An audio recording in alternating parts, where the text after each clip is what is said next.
أعوذ بالله من الشيطان الرجيم.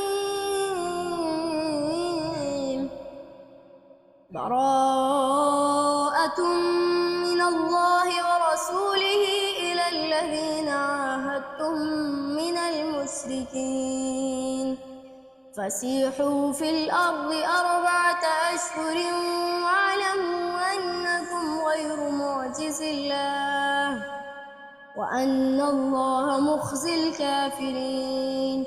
وأذان من الله ورسوله إلى الناس يوم الحج الأكبر أن الله بريء من المشركين ورسوله فإن تبتم فهو خير لكم وإن توليتم فاعلموا أنكم غير معجز الله وبشر الذين كفروا بعذاب أليم.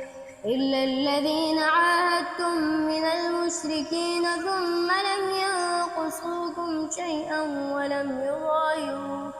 ولم يظاهروا عليكم أحدا فأتموا إليهم عهدهم إلى مدتهم إن الله يحب المتقين.